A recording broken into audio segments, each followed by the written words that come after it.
Hello friends, तो आज की क्लास में हम लोग हायर एजुकेशन की यूनिट नंबर सेकंड में पोस्ट इंडिपेंडेंस इंडिया का एजुकेशनल डेवलपमेंट स्टडी कर रहे हैं। लास्ट क्लास पर हम लोगों ने हायर एजुकेशन का जो इंडियन स्ट्रक्चर है उसके तीन मेजर कंपोनेंट्स को पढ़ा था। प्लानिंग एस्पेक्ट या policy making aspect, regulatory body या रेगुलेशन एस्पेक्ट और एग्रीडिरेशंस या प्रत्यानयन पक्ष। तो ये जो तीन प्रमुख भाग थे उसमें हमने सबसे पहले हमें पढ़ना था योजना का पार्ट, यानी जो हमारा पॉलिसी मेकिंग स्ट्रक्चर है। तो पॉलिसी मेकिंग स्ट्रक्चर में चाहे वो MHRD मिनिस्ट्री रही हो, चाहे वो केंद्रीय शिक्षा सलाहकार बोर्ड रहा हो या इंटर यूनिवर्सिटी एजुकेशन कमेटी रही हो, इन सब ने मिलकर के समय समय पर भारत में शिक्षा के सुधार हेतु अनेक आयोगों का, समितियों का और नीतियों का निर्माण किया गया है। तो हम पहला एस्पेक्ट पढ़ रहे हैं कमीशन, कमिटीज एंड पॉलिसीज का, अर्थात 1947 से लेकर के 2020 तक भारत में शिक्षा में सुधार हेतु या शिक्षा से संबंधित जितने भी आयोगों का या समितियों का या नीतियों का निर्माण एवं क्रियान्वयन किया गया है, इसके अंतर्गत हम उन सभी चीजों को one by one chronological order में पढ़ेंगे। तो जो हमारा टाइम पीरियड है वो 1947 से 2020 है। तो अब जरा हम देखते हैं कि जो इस कालखंड में प्रमुख रूप से शिक्षा से जुड़ी हुई समितियां, आयोग या नीतियां रही, उनमें क्या क्या है।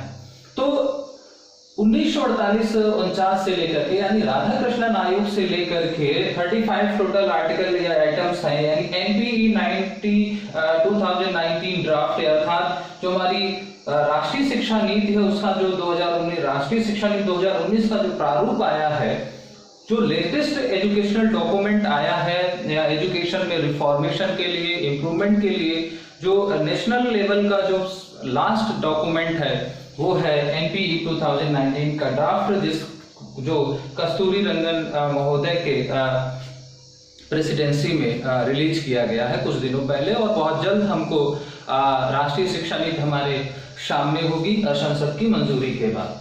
तो अब इस टॉपिक में हमें पढ़ना क्या है? पढ़ना हमें यही 35 आइटम्स हैं, और ये 35 आइटम्स हैं क्या? एक्चुअल में ये 35 एजुकेशनल डॉक्यूमेंट्स हैं related to various aspect of the Indian education. अब इनका जो वर्किंग एरिया है या जिनका कार्य क्षेत्र है वो अलग अलग है। कोई किसी संदर्भ में सुधार हेतु रिकमेंडेशंस की है, किसी का कार्य क्षेत्र हायर एजुकेशन है, किसी का मिडिल एजुकेशन है, किसी का प्राइमरी एजुकेशन है, किसी का ओवरऑल एजुकेशन है। तो किसका क्या है ये हम यहाँ पर पढ़ेंगे। अब इनको वन बाय वन पढ़ने से पहले हमें कुछ बातें यहाँ पर क्लियर करनी है, ताकि इस टॉपिक को पढ़ने के बाद हम इस टॉपिक से रिलेटेड फ्रेम किए जाने वाले क्वेश्चंस को इजीली सॉर्ट आउट कर सके। तो गाइस, इस यूनिट में जो सवाल पूछा जाता है उस सवाल का जो पहला टाइप हो सकता है वो ये हो सकता है कि इसमें ये जो आयोग लिखे हैं या जो समितियां लिखी हैं या जो नीतियां लिखी हैं, इनका जो गठन वर्ष है वो आपसे पूछा जा सकता है।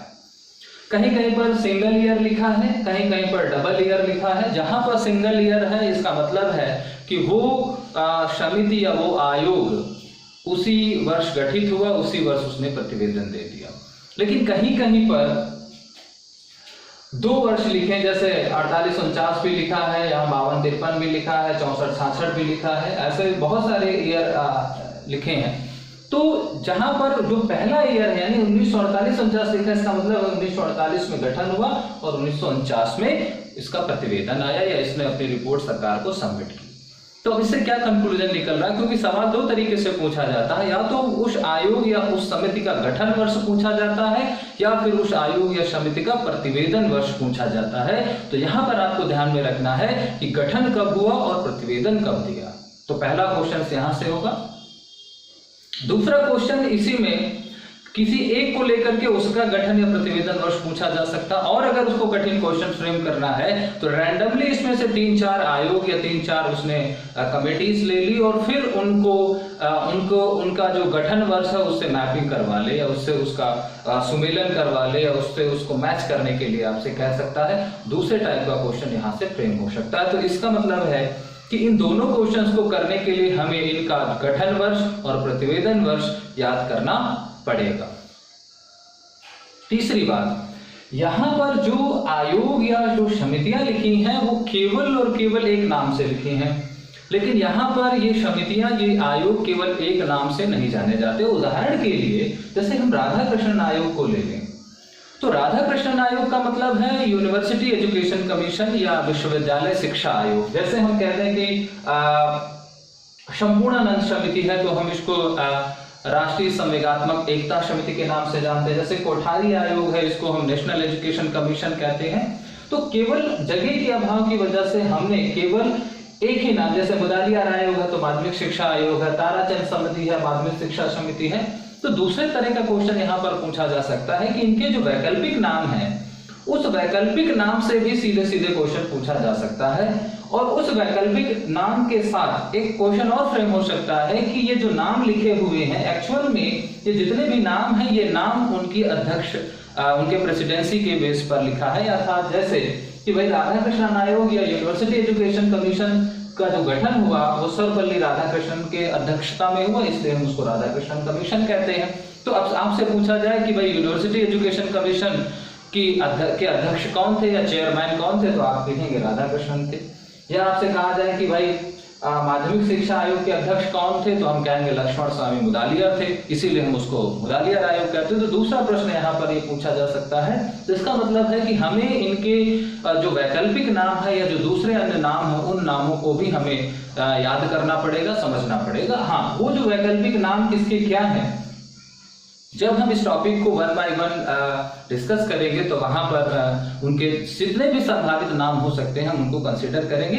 लेकिन अभी केवल एक एक इसलिए लिखा गया ताकि हम जो पूरी लिस्ट है उसको मेंशन कर सकें, क्योंकि यहाँ पर हमारे पास लिमिटेड स्पेस था, इस वजह से है। तो दूसरा प्रश्न इनके अध्यक्ष को लेकर के हो सकता है। तीसरा प्रश्न इनका जो कोर रिकमेंडेशन एरिया था, ये जो आयोग बने या जो समितियां गठित की गई ये किसी एक विशेष शिक्षा या शिक्षा के किसी एक विशेष क्षेत्र में सुधार हेतु इन्हें प्रतिवेदन करने के लिए या रिपोर्ट प्रस्तुत करने के लिए गठित किया गया था। तो तीसरा प्रश्न जो यहाँ से पूछा जा सकता है वो उनका कोर रिकमेंडेशन एरिया या जो उनका मुख्य सिफारिश क्षेत्र है या मुख्य शैक्षिक सुधार क्षेत्र है उनसे संबंधित है। अब आपको अभी इनका बहुत सारे स्टूडेंट्स को इसमें से कुछ का जो कोर रिकमेंडेशन एरिया है वो तो पता होगा, लेकिन कुछ को बहुत सारे लोगों को नहीं पता होगा या सभी के बारे में नहीं पता। तो सारे भी ये जितने भी आयोग और समितियां लिखी हैं हर किसी का एक कोर रिकमेंडेशन एरिया है, तो वो हमें कोर रिकमेंडेशन एरिया भी हमको ध्यान में रखना होगा, क्योंकि यहाँ से सीधे सीधे प्रश्न पूछ सकते हैं। जैसे कि अगर हमसे कहा जाए कि अध्यापक शिक्षा में सुधार हेतु या टीचर्स की जो है वो ड्यूटीज और रिस्पॉन्सिबिलिटीज को लेकर के गठित होने वाले आयोग को हम क्या कहते हैं, तो फिर वो क्या है, चट्टोपाध्याय आयोग, या उसको हम राष्ट्रीय शिक्षा आयोग या नेशनल टीचर कमीशन कहते हैं। इसी तरीके से हमसे कह दिया जाए कि भाई बच्चों के बोझ को खत्म करने के लिए यानी एजुकेशन विदाउट बर्डन समिति कौन थी, तो यशपाल समिति थी। तो इस तरीके से इनके बहुत सारे इनमें से जो समितियां हैं उन समितियों की जो रिपोर्ट्स थे उस रिपोर्ट्स के टाइटल से भी क्वेश्चन पूछा जाता है। तो उनका जो कोर रिकमेंडेशन एरिया है, तीसरा प्रश्न यहाँ से हो। चौथा प्रश्न, फिर हर समिति ने जो भी उसका कोर रिकमेंडेशन एरिया था उस कोर रिकमेंडेशन एरिया में उसने केवल कुछ बातें नहीं बताई बल्कि बहुत सारी बातें बताई हैं। तो उन बहुत सारी बातों में से जो बहुत महत्वपूर्ण बातें हैं उन बहुत महत्वपूर्ण बातों से संबंधित भी प्रश्न पूछे जा सकते हैं। अर्थात इन समितियों का जो सिफारिशें थी उस सिफारिशों से भी प्रश्न पूछे जा सकते हैं। तो हम इस टॉपिक में क्या चीज कवर करने वाले हैं, हम कवर करने वाले हैं इंडिया के 1947 से लेकर के 2020 तक के एजुकेशनल डॉक्यूमेंट्स को। ठीक है, उन डॉक्यूमेंट्स के को किस लिए प्रिपेयर किया गया, कब प्रिपेयर किया गया, उन डॉक्यूमेंट्स में किस तरह का जो है वो इम्प्रूवमेंट सजेशन था, इन सारी बातों को वन बाय वन हम यहाँ पर कंप्लीट करेंगे। लेकिन उनको पढ़ने के लिए हमने एक क्रोनोलॉजी सीरीज तैयार की है। ध्यान रखें कि ये जो लिखे हैं ये एक क्रोनोलॉजिकल ऑर्डर में लिखे हैं। जैसे कि अब बात करें तो ये दोनों 48 के हैं डॉक्यूमेंट, ये दोनों 53 के हैं, फिर ये 54 के बाद 58, 59, 60, यहाँ से अगर आप देखें तो 64 तक ये कॉन्टिन्यू सीरीज है। फिर यहाँ 76 से लेकर के 79 तक की सीरीज है। फिर ये दोनों 83 के हैं। फिर यहाँ पर 92 के दो हैं, फिर 93 के, फिर यहाँ पर 12 के। तो इस तरीके से इनको मेमोराइज, अब 2-4 बार 10 बार आप इसको रिवाइज करेंगे, पढ़ेंगे, तो आपको ये जो जितने भी एजुकेशनल डॉक्यूमेंट्स हैं ये सारे डॉक्यूमेंट्स आपको मेमोराइज हो जाएंगे। क्योंकि आपको केवल ना इनको याद रखना है बल्कि इनका जो वर्ष इनके सामने लिखा है उस वर्ष को भी ध्यान रखना है, क्योंकि बहुत ज्यादा फ्रीक्वेंसी होती है कि इनके जो कॉन्स्टिट्यूशन ईयर होते हैं या जो इनके गठन वर्ष होते हैं उनके गठन वर्ष से संबंधित प्रश्न पूछा जाता है। तो राधा कृष्णन आयोग, ताराचंद समिति, मुदालियार आयोग, आचार्य नरेंद्र देव समिति, श्रीमाली समिति, दुर्गाबाई देशमुख समिति, श्री प्रकाश समिति, ढेबर आयोग, डॉक्टर संपूर्णानंद समिति, हंस मेहता समिति, भक्तावत्सलाम समिति, कोठारी आयोग, राष्ट्रीय शिक्षा नीति 1968 यानी नेशनल पॉलिसी ऑफ एजुकेशन, जी पार्थ सारथी समिति, ईश्वर भाई पटेल समिति, आदि से सैया समिति, वारनोक समिति, एनपीई 1979 ड्राफ्ट यानी राष्ट्रीय शिक्षा नीति 1979 का प्रारूप, चट्टोपाध्याय आयोग 8385, आर मेल्होत्रा समिति 1983, एनपीई 1986 यानी राष्ट्रीय शिक्षा नीति 1986, एमबी बुच समिति 1989, आचार्य राममूर्ति समिति 1990, राष्ट्रीय शिक्षा नीति 1986 का संशोधन या संशोधित स्वरूप 1992, जी राम रेड्डी या जनार्दन रेड्डी समिति भी कहते हैं इसको, रामलाल पारेख समिति, यशपाल समिति, प्रोफेसर खेरमल लिंगदोह समिति, प्रोफेसर आर टकावले समिति, राष्ट्रीय ज्ञान आयोग, राइट टू एजुकेशन एक्ट 2009 यानी शिक्षा का अधिकार अधिनियम 2009, नारायण मूर्ति समिति, जस्टिस जेएम वर्मा या जस्टिस वर्मा समिति, नीति आयोग और एनपीई 2009 यानी राष्ट्रीय शिक्षा नीति 2019। तो ये 35 हमारे डॉक्यूमेंट्स हैं। और अब हम एक एक डॉक्यूमेंट्स को ब्रीफली समझने की कोशिश करते हैं। उनके कब गठित हुआ, कब उन्होंने प्रतिवेदन दिया, किस बारे में उन्होंने दिया और उनके जो प्रतिवेदन थे उन प्रतिवेदनों में मुख्य प्रतिवेदन क्या रहे, हम उनको वन बाय वन समझने की कोशिश करते हैं। तो सबसे पहले हम आज चर्चा करेंगे राधा कृष्णन आयोग की गाइस। तो इंडिया का अगर हम एजुकेशनल डॉक्यूमेंट्स का रिव्यू करने बैठे, जो राष्ट्रीय स्तर के शैक्षिक दस्तावेज बने हैं इंडिया में, तो उन राष्ट्रीय शैक्षिक दस्तावेजों में राधा कृष्णन आयोग का या यूनिवर्सिटी एजुकेशन कमीशन का बहुत बड़ा योगदान है। और बहुत बड़ा योगदान इसलिए नहीं है कि ये एक राष्ट्रीय दस्तावेज है शिक्षा का, बल्कि इसलिए है क्योंकि ये भारत का या स्वतंत्र भारत का पहला एक दस्तावेज था, शैक्षिक दस्तावेज, या यूं कह लीजिए कि ये भारत का यानी स्वतंत्रता प्राप्ति के पश्चात यानी पोस्ट इंडिपेंडेंस इंडिया का ये फर्स्ट एजुकेशनल कमीशन था। तो गाइस हमारा आज का पहला जो हम इस आइटम का पहला आइटम पढ़ते हैं, हम पढ़ते हैं विश्वविद्यालय शिक्षा आयोग।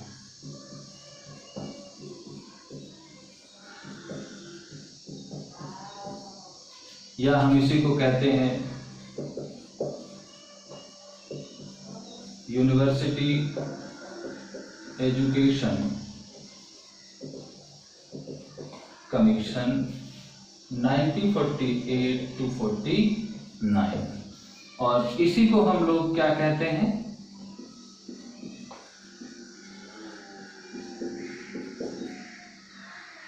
राधा कृष्णन आयोग कहते हैं।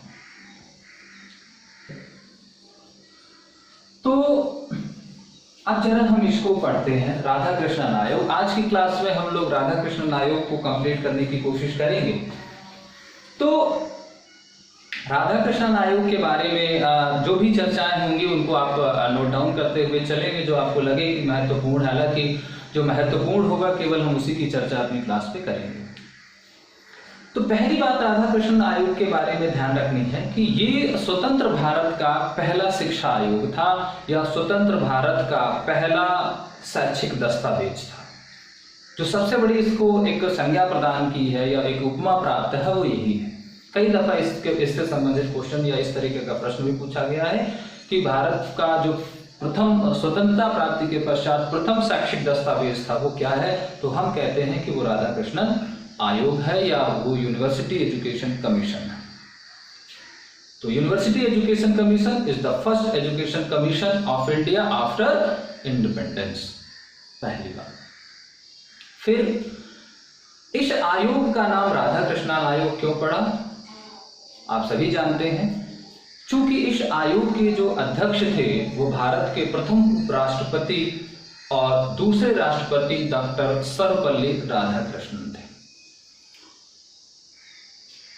तो डॉक्टर सर्वपल्ली राधाकृष्णन की अध्यक्षता में इस 10 सदस्यीय आयोग का गठन किया गया। तो उसके अध्यक्ष के नाम पर ही, यानी डॉक्टर सर्वपल्ली राधाकृष्णन के नाम पर ही इस आयोग का जो नाम है वो राधाकृष्णन आयोग पड़ा। अब एग्जाम की दृष्टि से यहां क्या समझना है, अब हमें क्या क्या यहां पर ध्यान रखना है, क्या क्या चीजें नोट करनी है। पहली चीज, जो इसका गठन हुआ नवंबर 1948 में, क्लियर। दूसरा, फिर इसका जो प्रतिवेदन आया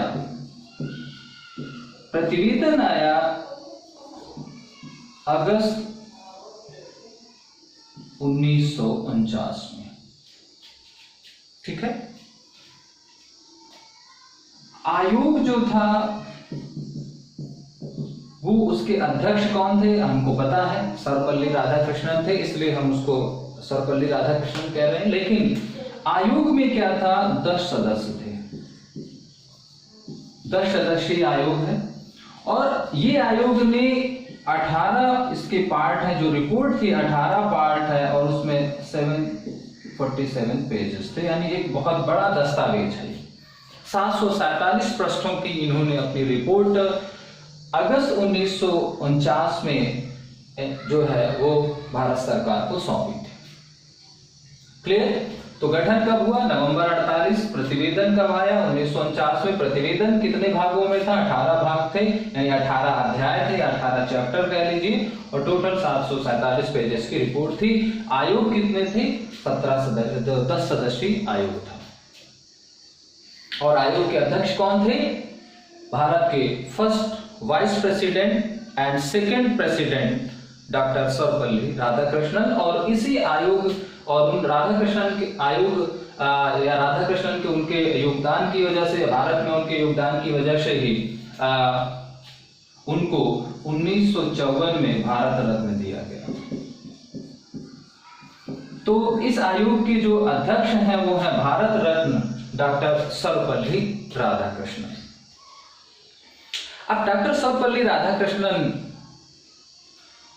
के बारे में बहुत सारी बातें हमें पता है। उन्हीं के नाम पर हम लोग शिक्षक दिवस मनाते हैं, 5 सितंबर को उनका जो जन्मदिन है।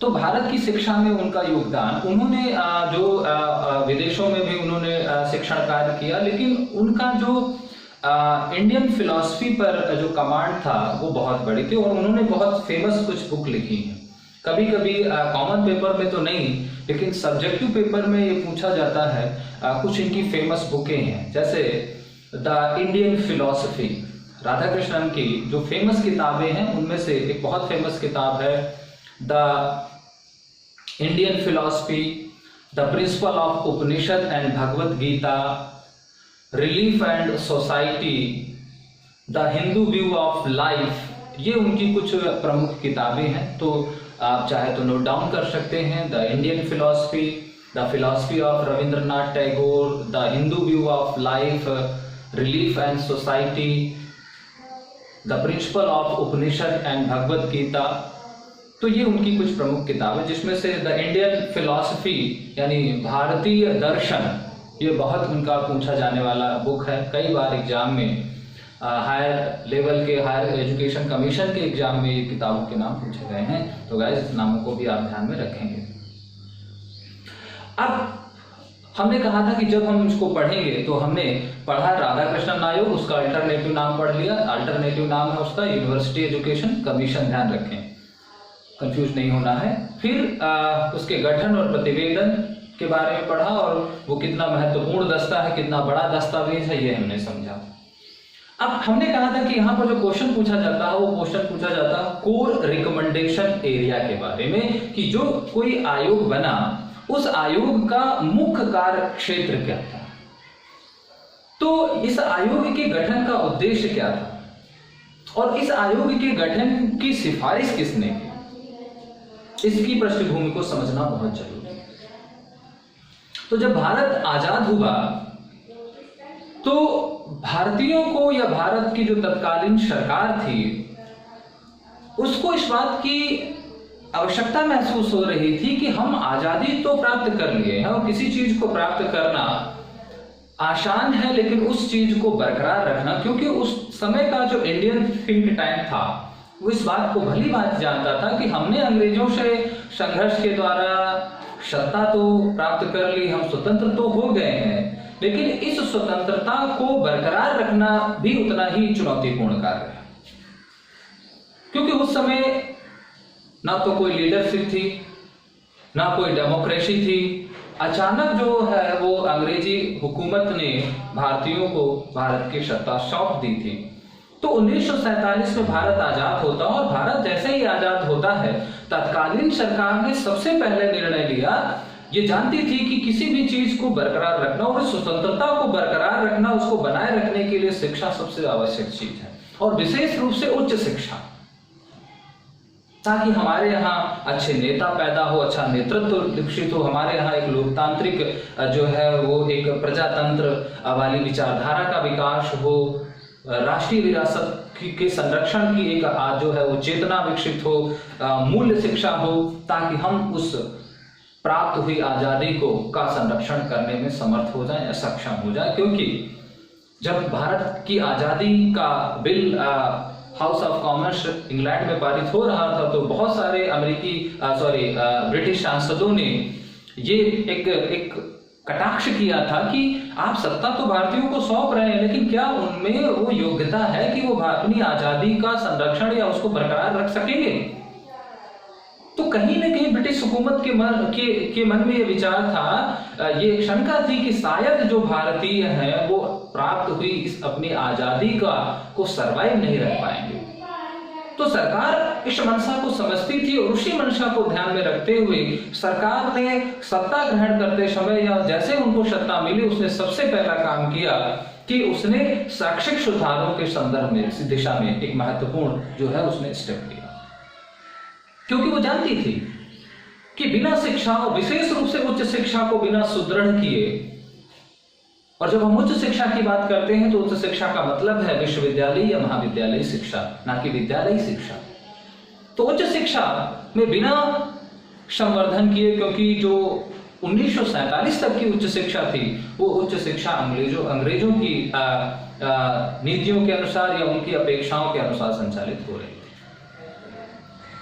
लेकिन अब हमें भारत के हिसाब से शिक्षा संचालित करनी थी। तो उस जरूरत को महसूस करते हुए उस समय की सरकार ने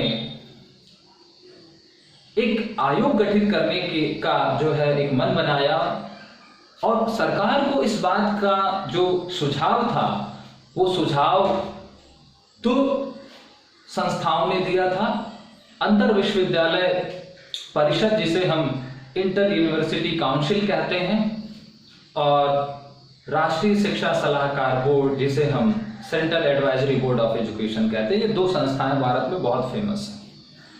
जब हमने उसका फ्रेमवर्क पढ़ा था तो ये दोनों के नाम लिखा है, जिसे CABE कहा आपने, और इसे हम आज एक भारतीय विश्वविद्यालय संघ जिसे आज कहते हैं, Indian university association of Indian university, तो उस समय वो इंटर यूनिवर्सिटी एजुकेशन काउंसिल के नाम से जानी जाती है, अंतर विश्वविद्यालय शिक्षा परिषद कहा जाता है।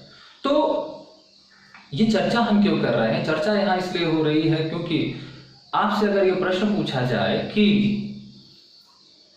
राधा कृष्णन आयोग की गठन की सिफारिश किसने की, क्योंकि बहुत दफा ये क्वेश्चन पूछा गया है संस्थाओं के गठन के परिप्रेक्ष्य में, आयोग के गठन के परिप्रेक्ष्य में, क्योंकि कोई भी आयोग या समिति अचानक गठित नहीं कर दी जाती है। उस समिति के या उस आयोग को गठित करने के लिए कोई ना कोई एक अथॉरिटी या कोई ना कोई एक ऑर्गेनाइजेशन सुझाव देता है, परामर्श देता है, और उस सुझाव और परामर्श को स्वीकार करते हुए तत्कालीन सरकारों ने तमाम आयोग और समितियों का गठन किया। तो गठन जरूर 48 में हुआ, प्रतिवेदन 49 में हुआ, आयोग में 10 सदस्य थे, लेकिन गठन का सुझाव किसने दिया? आयोग गठन का सुझाव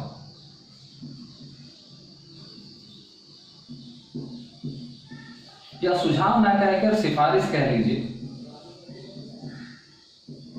तो सिफारिश किसने की इस आयोग के गठन होने की? सिफारिश की अंतर विश्वविद्यालय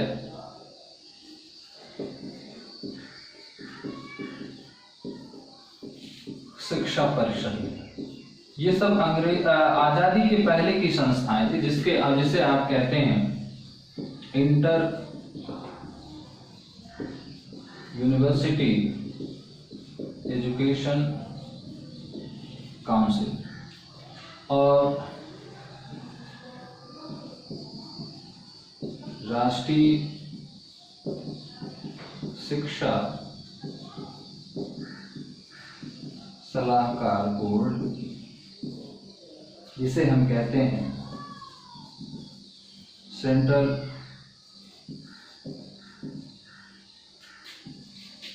एडवाइजरी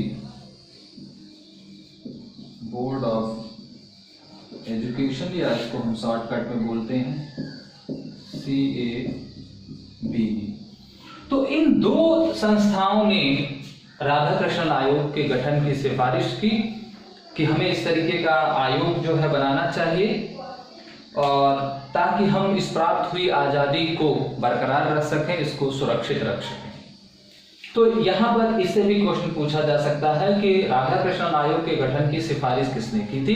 तो सिफारिश की थी inter university education council and central advisory board of education. Clear?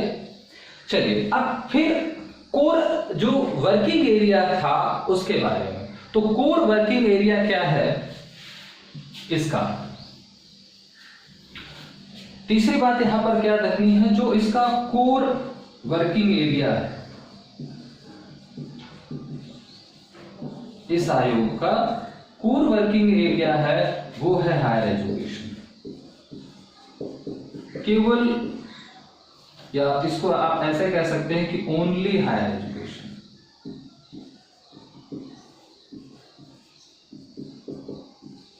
और ओनली हायर एजुकेशन का मतलब है यूनिवर्सिटी एंड कॉलेज एजुकेशन।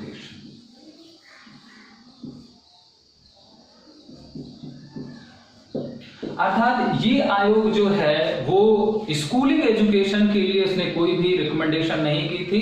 इस आयोग का जो मुख्य कार्य क्षेत्र था वो था उच्च शिक्षा। उच्च शिक्षा का मतलब था विश्वविद्यालय एवं महाविद्यालय शिक्षा। तो अब इस आयोग की गठन का उद्देश्य जरा समझिए, फिर हम उसकी सिफारिश से। दो ही चीजें अभी हम पढ़नी है यहां पर कि इस आयोग के गठन का उद्देश्य क्या था और इस आयोग ने उस उद्देश्य के संदर्भ में फिर क्या क्या चीजें इसने रिकमेंड की, क्या क्या इसने अपने प्रतिवेदन में जो है सुझाव दिए सुधार हेतु। तो इस आयोग के गठन का उद्देश्य क्या था, इसके ऑब्जेक्टिव क्या थे? ऑब्जेक्टिव क्या थे? तो पहला इसका था कि पूरे भारत में, चूंकि 1947 तक भी भारत में काफी जो विश्वविद्यालय और महाविद्यालयों की स्थापना हो चुकी थी, लेकिन वो अंग्रेजी शिक्षा के अनुकूल कार्य कर रहे थे। वो भारत की वर्तमान जरूरत के हिसाब से उनका जो वर्किंग था वो नहीं था, बहुत सारी उनमें समस्याएं थी। तो आयोग का जो मुख्य उद्देश्य था वो था अखिल भारतीय स्तर पर या पूरे इंडिया के लेवल पर भारतीय विश्वविद्यालयों और महाविद्यालयों की जो स्थिति थी उसमें सुधार हेतु प्रतिवेदन करना, यानी भारतीय विश्वविद्यालयों की महाविद्यालयों की स्थिति का अध्ययन करना एवं ध्यान रखें कि केवल विश्वविद्यालय और महाविद्यालयों की वर्तमान स्थिति का अध्ययन एवं उसमें सुधार हेतु सुझाव, ये पहला पॉइंट। अब जब हम विश्वविद्यालय और महाविद्यालय शब्द जोड़ देते हैं तो महाविद्यालय केवल इसका मतलब था कि फिर इसका जो और उद्देश्य कार्य क्षेत्र था केवल समस्याओं का अध्ययन करना नहीं था, बल्कि उच्च शिक्षा के, क्योंकि जब हम विश्वविद्यालय और महाविद्यालय शब्द इस्तेमाल करते हैं तो इसका मतलब हम उच्च शिक्षा की बात करते हैं। इसका मतलब है कि भारतीय उच्च शैक्षिक संस्थानों की स्थिति का अध्ययन एवं उसमें सुधार हेतु सुझाव। भारतीय उच्च शिक्षा के उद्देश्य निर्धारित करना, भारतीय उच्च शिक्षा के पाठ्यक्रम को जो है मॉडिफाई करना, भारतीय उच्च शिक्षा के प्रशासनिक और वित्तीय ढांचे के में सुधार हेतु जो है वो सुझाव देना, भारत में शोध की जो है शोध सुधार हेतु या रिसर्च इंप्रूवमेंट हेतु सुझाव देना।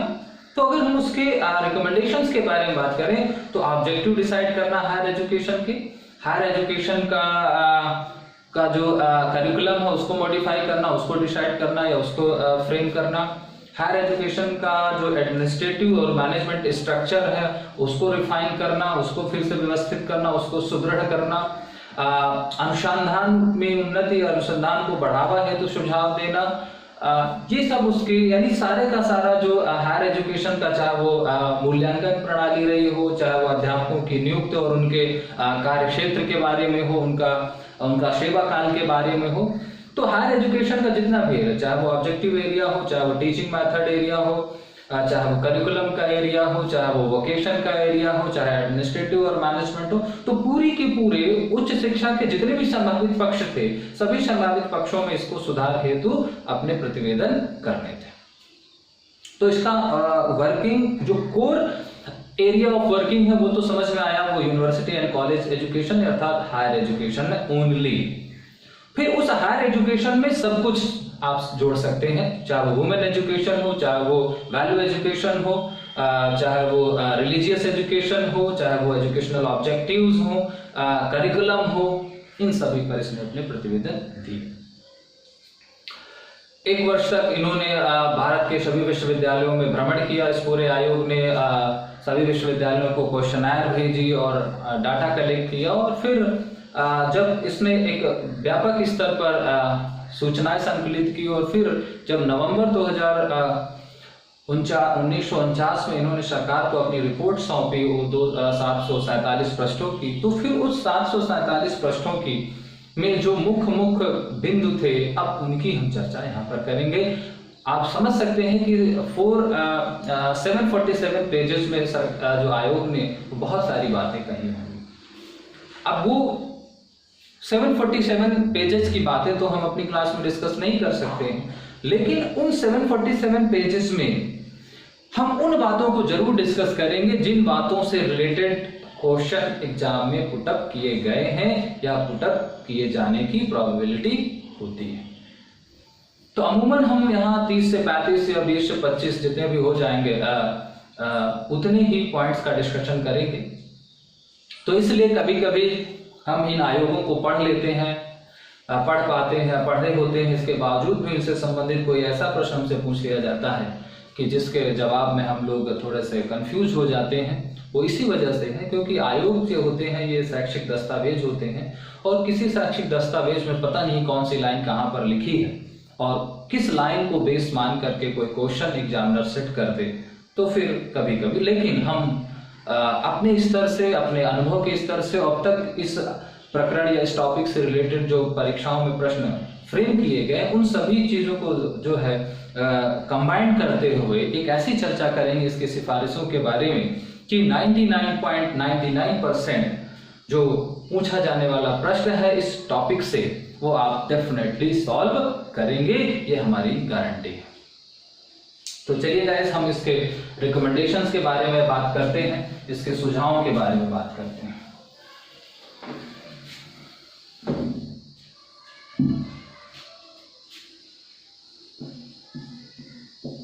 सुझाव,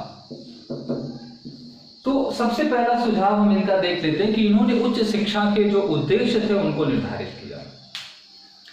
जो ऑब्जेक्टिव ऑफ हायर एजुकेशन थे इसको उन्होंने डिसाइड किया और उस ऑब्जेक्टिव्स में 6 बातें उन्होंने मुख्यतः बताई।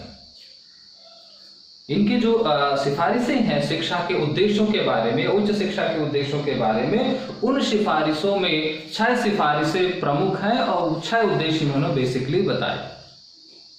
पहला उन्होंने बताया लोकतांत्रिक प्रशिक्षण यानी डेमोक्रेटिक ट्रेनिंग। चूंकि भारत में स्वतंत्रता प्राप्ति के पश्चात लोकतंत्र आना था, लोकतंत्र संविधान बनाना था, एक लोकतांत्रिक तरीके से डेमोक्रेटिक कंट्री फ्रेम करनी थी, तो हमें डेमोक्रेटिक जो था वो ट्रेनिंग देना था अपने लोगों को, ताकि लोगों में लोकतंत्र के मूलभूत तत्वों के बारे में जागरूकता आए, उसमें ज्ञान हो, अवेयरनेस बढ़े, और ताकि हम भारत में एक लोकतांत्रिक समाज की जो है उसका निर्माण कर सके या उसका जो है वो उसका कंस्ट्रक्शन कर सके। तो पहला जो इनका उद्देश्य था, यानी उच्च शिक्षा के जो उद्देश्य थे, यहां से प्रश्न पूछा जाता है उच्च शिक्षा के उद्देश्य राधाकृष्णन कमीशन के अनुसार क्या थे। तो पहला है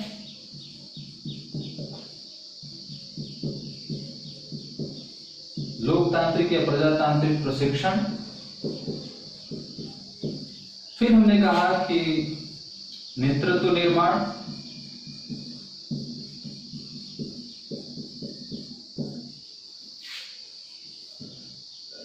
फिर है राष्ट्रीय विरासत का संरक्षण,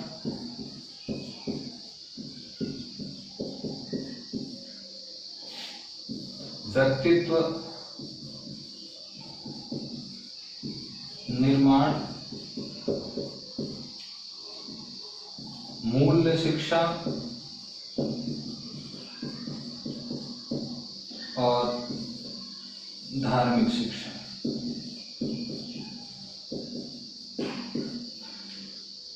ये उनकी शिक्षा के उद्देश्य थे। धार्मिक शिक्षा का विकास, व्यक्तित्व का निर्माण, मूल्य शिक्षा, ये समझिए। इसमें जो सबसे पूछा जाने वाला प्रश्न है वो है धार्मिक शिक्षा को, क्योंकि भारत का जो संविधान है वो किसी भी शैक्षिक संस्था को किसी भी तरह की धार्मिक शिक्षा प्रदान करने का अधिकार नहीं देता।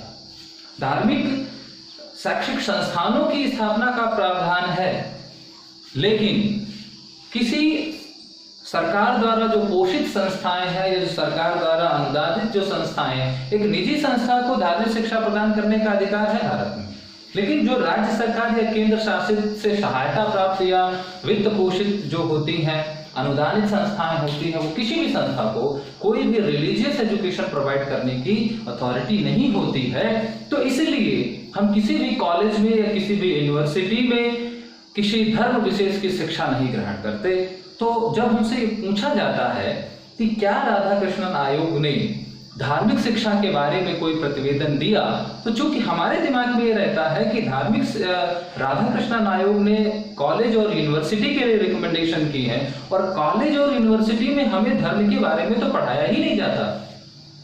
तो अमूमन ये स्टूडेंट ये टिक कर देता है कि नो, राधाकृष्णन आयोग ने रिलीजियस एजुकेशन के बारे में कोई भी रिकमेंडेशन नहीं की है। लेकिन दोस्तों, इस बात को ध्यान रखिएगा कि राधाकृष्णन आयोग ने अपने प्रतिवेदन में धार्मिक शिक्षा की वकालत की है बहुत जोर शोर से, स्नातक स्तर पर। इसलिए इस चीज को, ये बहुत ही इंपॉर्टेंट चीज है जिसको आपको ध्यान में रखना है। लोकतांत्रिक प्रशिक्षण, नेतृत्व निर्माण, इसी नेतृत्व निर्माण के लिए ही, यानी हमें लीडर चाहिए होता, क्योंकि उस समय इंडिया में लीडर थे ही नहीं, गिने चुने लीडर थे, और इंडिया एक बहुत बड़ा जियोग्राफिकल एरिया में फैली हुई कंट्री थी। तो यहाँ पर एक अच्छा केंद्र सरकार और राज्य सरकार के बहुत सारे नेता चाहिए थे। तो नेता पैदा करना था उस समय। ताकि वो जो नेता है वो समाज से निकल करके आए और भारत के शासन की बागडोर अपने हाथों में ले। और इसी नेतृत्व निर्माण के लिए राधाकृष्णन आयोग ने छात्र संघ का जो है वो सिफारिश की थी कि स्टूडेंट यूनियन हर यूनिवर्सिटी में बनाई जाए। तो आप देखते हैं कि बहुत विश्वविद्यालयों में जो छात्र संघ चुनाव होते हैं, तो इस हालांकि अब बाद में सुप्रीम कोर्ट और तमाम समितियों ने उसको बंद करने की, उसको क्लोज करने की सिफारिशें की हैं। उत्तर प्रदेश में तो बहुत जगह जो स्टूडेंट यूनियन है वो प्रोहिबिटेड कर दी गई है, लेकिन अभी बहुत बड़ी बड़ी संस्थाओं में हालांकि होता है चुनाव। दिल्ली यूनिवर्सिटी, JNU, इनमें बहुत सारे छात्र संघ चुनाव होते हैं। तो ये जो छात्र संघ बनाई गई स्टूडेंट, जिसे हम स्टूडेंट पार्लियामेंट कहा गया, तो ये जो विद्यार्थी संसद था या स्टूडेंट पार्लियामेंट था, और ये स्टूडेंट पार्लियामेंट का कॉन्सेप्ट केवल हायर एजुकेशन में नहीं था। आजकल जब हम लोग स्कूलिंग में थे तो 7th, 8th, 9th में भी जो था कॉलेज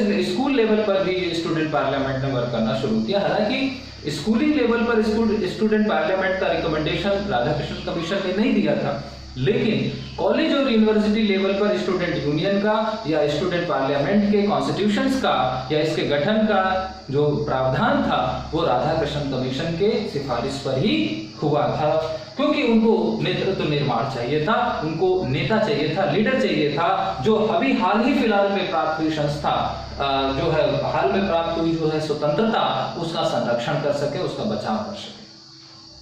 राष्ट्रीय विरासत, बहुत सारे स्वतंत्रता संग्राम लड़े गए, उसमें बहुत सारे लोगों ने योगदान दिया। तो वो जो नेशनल या जो हमारा नेशनल हेरिटेज है, उस नेशनल हेरिटेज का कंजर्वेशन करना था, ताकि आने वाली पीढ़ी अब तक के आजादी प्राप्त में जो लोगों ने संघर्ष किया, बलिदान किया, उनके उस बलिदान से प्रेरित रह सके। तो इसलिए उच्च स्तर पर जो है इतिहास को पढ़ाना शुरू किया गया, मोटिवेट किया गया। पर्सनालिटी डेवलपमेंट यानी कॉन्फिडेंस का डेवलपमेंट, ताकि वैल्यू एजुकेशन, रिलीजियस एजुकेशन। हाँ, यहाँ पर रिलीजियस एजुकेशन के बारे में बात कर लेते हैं कि उन्होंने यूजी लेवल पर रिलीजियस एजुकेशन की बात की, और जब उन्होंने कहा कि रिलीजियस एजुकेशन यानी जो फर्स्ट ईयर होता है, सेकेंड ईयर होता है और थर्ड ईयर होता है, यहाँ पर तीनों पर अलग अलग। उन्होंने कहा कि फर्स्ट ईयर स्तर पर जो है वो केवल थिंकर्स के बारे में पढ़ाया जाए, यानी जो चिंतक हैं, जैसे गांधी जी हुए, रविन्द्रनाथ टैगोर हुए, अरस्तु हुए, प्लेटो हुए, इनके बारे में पढ़ाया जाए। फिर जो रिलीजियस स्कूल हैं, बेसिक कॉन्सेप्ट ऑफ स्कूल, जो भी रिलीजियस स्कूल हैं उनके मूलभूत सिद्धांतों का अध्ययन जो है वो 2-3 वर्ष में कराया जाए। और तीसरे में जो है वो फिलोसफिकल जो स्कूल है, या हम उसको कह सकते हैं फिलोसफिकल थ्योरी पढ़ाई जाए।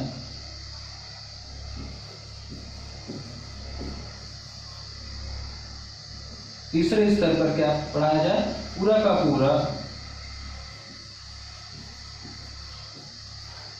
फिलोसफिकल थ्योरी पढ़ाई जाए। उनका जो पूरा का पूरा जो दार्शनिक है, या इसको हम कह सकते हैं रिलीजियस फिलॉसफी का पूरा सिद्धांत पढ़ाया जाए पूरा का पूरा स्कूल पर। यहाँ पर उस स्कूल के बेसिक चीजें, यहाँ पर उसको व्यापक स्तर पर पढ़ाया जाए। जैसे पूरा वेदांत पढ़ा दिया जाए, या पूरा गीता पढ़ा दिया जाए, उपनिषद पढ़ाया जाए, इस तरह के वहां पर उन्होंने बात की है। तो धार्मिक शिक्षा की वकालत की है राधाकृष्णन आयोग ने।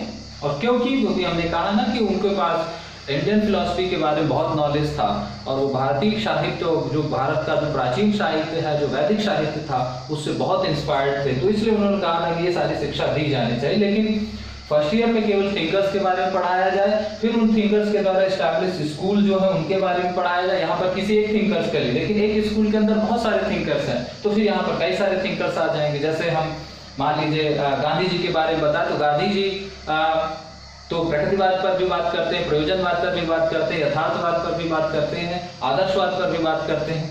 तो यहाँ पर कोई एक स्कूल लिया जाए, उस स्कूल के बेसिक कॉन्सेप्ट पढ़ाए, और फिर यहाँ पर पूरा का पूरा स्कूल, तो पूरा के पूरा उसकी जो स्कूल है, आइडियोलॉजी है उसके, और फिर उस आइडियोलॉजी को फॉलो करने वाले जितने थिंकर्स, उन सब के बारे में हम यहाँ पर पढ़ते हैं, या हर थिंकर्स का उस आइडियोलॉजी पर क्या कॉन्ट्रीब्यूशन है, यानी कि पूरा का पूरा, जैसे हम कहें कि पूरा का पूरा सर्वांग योग दर्शन यहाँ पर पढ़ा दिया जाए थर्ड ईयर में।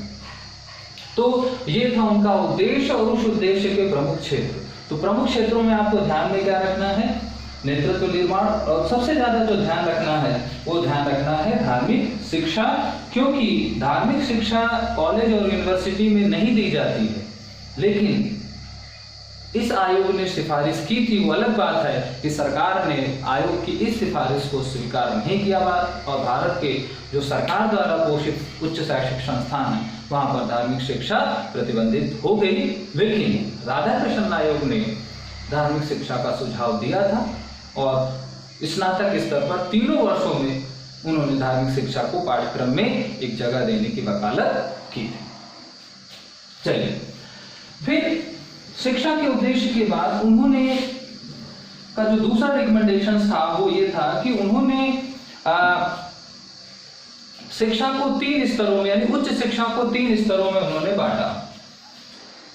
उच्च शिक्षा को 3 स्तर पर बांटा, 3 लेवल बताए उच्च शिक्षा के, ध्यान रखें, स्नातक,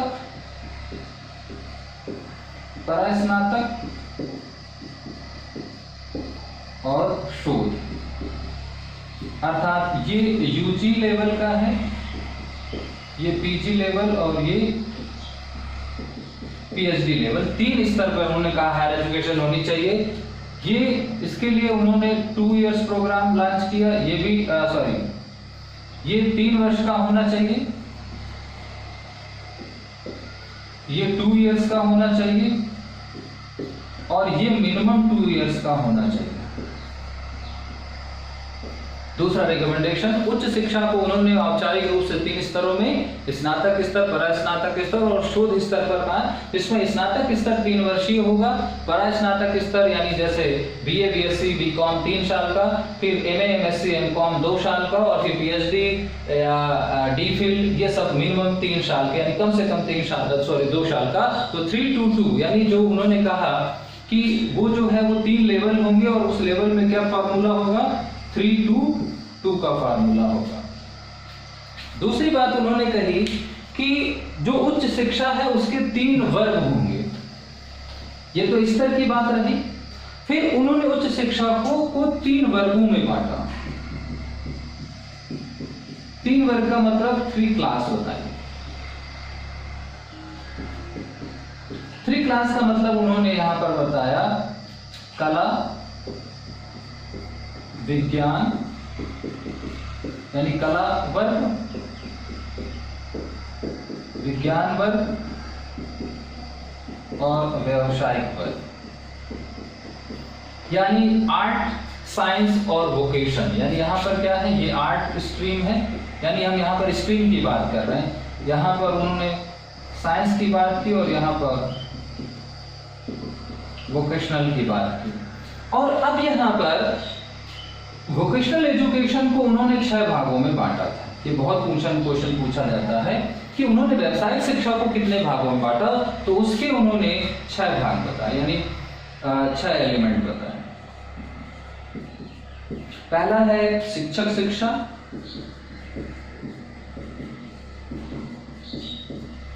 फिर है यहाँ पर कानून शिक्षा यानी लॉ, कानूनी शिक्षा,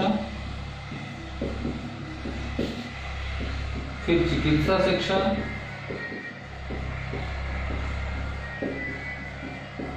फिर कृषि शिक्षा,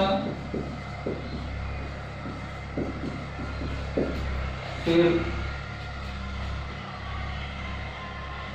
वाणिज्य शिक्षा,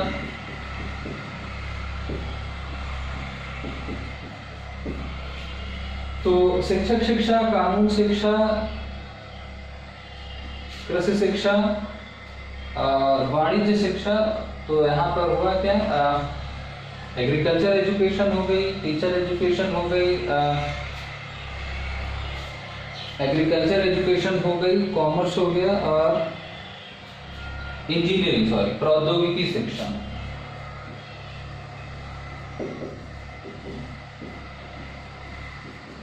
जैसे हम टेक्निकल एजुकेशन या इंजीनियरिंग एजुकेशन कहते हैं। तो उन्होंने शिक्षा के 3 स्तर, उन्होंने कहा कि उच्च शिक्षा 3 स्तरों पर होनी चाहिए, 322 के फॉर्म में। और फिर उन्होंने कहा हायर एजुकेशन में 3 स्ट्रीम होनी चाहिए, साइंस, आर्ट एंड वोकेशन, और वोकेशनल एजुकेशन को 6 सब स्ट्रीम में डिवाइड किया जाना चाहिए। उसकी 6 सब स्ट्रीम है, teacher education, law education, medical education, agriculture education, commerce education and engineering education. तो ये 6 हैं। तो मुख्यतः 3 स्ट्रीम बताई और फिर उसमें से जो थर्ड स्ट्रीम है उसकी 6 सब स्ट्रीम बताए। इसको आपको ध्यान में रखना है, ये इनका रिकमेंडेशंस था। अब इसके बाद उन्होंने चूंकि भारत क्या है, गांवों का देश था, तो उन्होंने कहा कि चूंकि उस समय काफी विश्वविद्यालय थे, लेकिन वो जितने भी विश्वविद्यालय थे वो शहरी क्षेत्र में थे। तो भारत गांवों का देश था और भारत एक कृषि प्रधान देश था। राधाकृष्णन जी इस बात को जानते थे। तो उन्होंने अपनी सिफारिश में जो बहुत ज्यादा जहां से प्रश्न पूछे जाते हैं, उन सिफारिशों में से 3 और बातें ध्यान रखिए कि भारत में ग्रामीण विश्वविद्यालय एवं कॉलेजों की स्थापना की जाए। पहला, यानी जो उनके रिकमेंडेशंस के 3 कोर सेक्टर्स थे, हालांकि वो सुझाव इसके बाद सब आप वन बाय वन लिखेंगे। पहला, ग्रामीण विश्वविद्यालय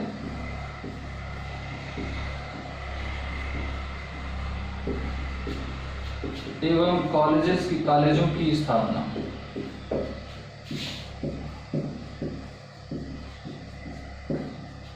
दूसरा, कृषि विश्वविद्यालयों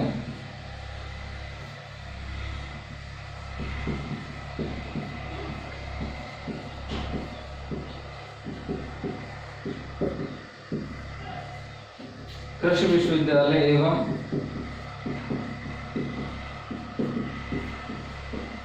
कॉलेजों की स्थापना। और तीसरा,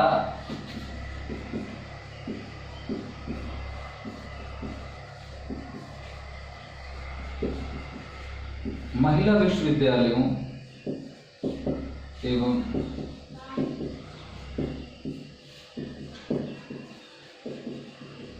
कॉलेजों की स्थापना। अगर यहां से बहुत सीधे सीधे पूछा जाता है कि भारत में रूरल यूनिवर्सिटीज को खोलने का सुझाव किस आयोग ने दिया, या आपसे कहा जाए कि भारत में एग्रीकल्चर यूनिवर्सिटीज को ओपन करने का रिकमेंडेशंस किस कमीशन ने किया, या भारत में वुमेन यूनिवर्सिटी या कॉलेजेस को, या वुमेन कॉलेज या वुमेन यूनिवर्सिटी को ओपन करने की रिकमेंडेशन किस कमीशन ने की। तो देखिए, ग्रामीण विश्वविद्यालय, कृषि विश्वविद्यालय और महिला विश्वविद्यालय, इन तीनों विश्वविद्यालयों की स्थापना के सुझाव राधाकृष्णन आयोग ने ही दिए। अब सुझाव उन्होंने क्यों दिए आप समझ सकते हैं। ग्रामीण विश्वविद्यालयों की स्थापना क्यों की? क्योंकि भारत गांवों का देश था और आज भी भारत की 71% पॉपुलेशन रूरल एरियाज में रहती है।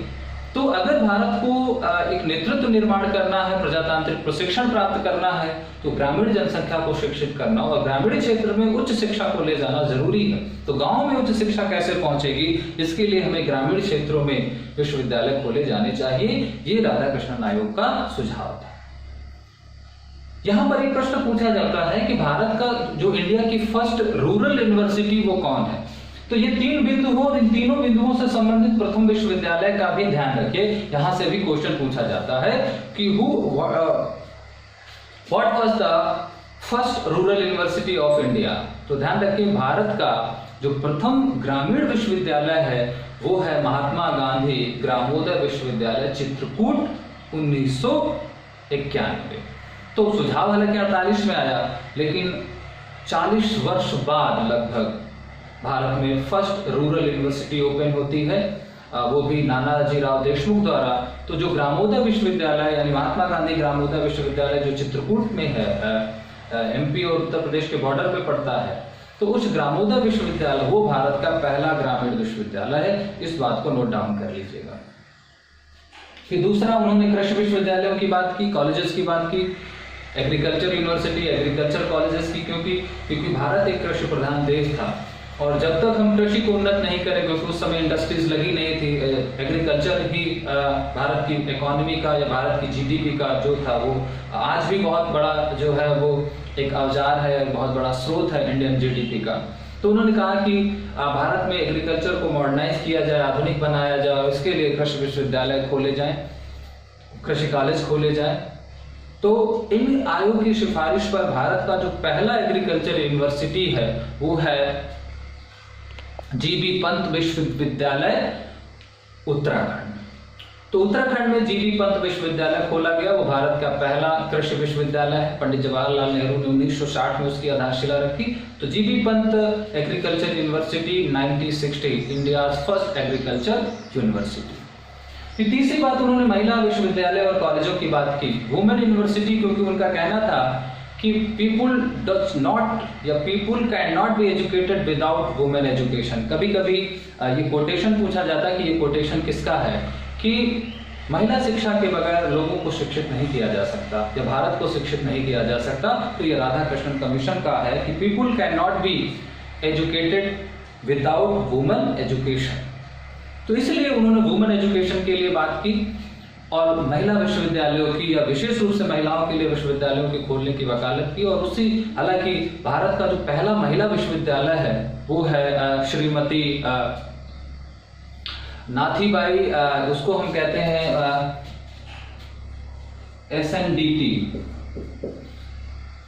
SNDT university.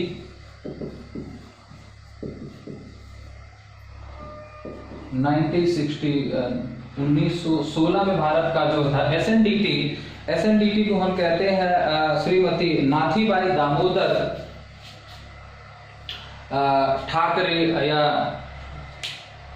ठाकरे ही है।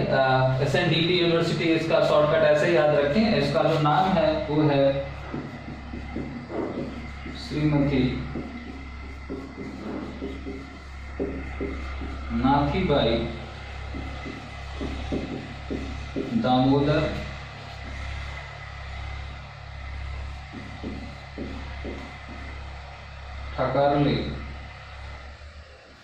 ठकरली विश्वविद्यालय, ऐसे ठाकरे या ठकरली विश्वविद्यालय है, ठकरशी है, सॉरी। तो श्रीमती यानी एसएनडीटी, ये इंडिया की फर्स्ट वुमेन यूनिवर्सिटी, ये भी क्वेश्चन पूछा गया है, तो इस चीज को ध्यान रखें। तो हालांकि रिकमेंडेशन एरिया बहुत है, ये मुंबई में है। मुंबई में ये यूनिवर्सिटी खोली गई थी 1916 में। ये भारत का पहला महिला विश्वविद्यालय था। तो ये 3 विश्वविद्यालय, और उन 3 विश्वविद्यालयों में जो इनके जो पहले वर्जन है उनको भी ध्यान में रखिएगा, क्योंकि ये क्वेश्चन एग्जाम में पूछा जाता है। तो ये हमारा ग्रामोदय विश्वविद्यालय चित्रकूट, यहाँ पर हम जीबी पंत विश्वविद्यालय उत्तराखंड, और यहाँ पर एसएनडीटी या श्रीमती नाथीबाई दामोदर ठकरशी विश्वविद्यालय महाराष्ट्र मुंबई। तो ये तीनों विश्वविद्यालय की जो सिफारिश थी वो की थी राधाकृष्णन कमीशन ने। तो गाइस, सजेशंस बहुत है, आगे भी चर्चाएं हम करेंगे, लेकिन आज की क्लास यहीं तक। अगली क्लास में राधाकृष्णन कमीशन का जो रिमेनिंग पार्ट है वो डिस्कस करेंगे। आई होप कि आपको समझ में आ रहा होगा। तो अपना ध्यान रखिए और वीडियो को शेयर और लाइक ज़रूर करिए यदि आपको पसंद आ रहा हो। तो thank you so much for the watching video and giving, kindly request give the your feedback in the comment section. So thank you so much guys, goodbye, take care.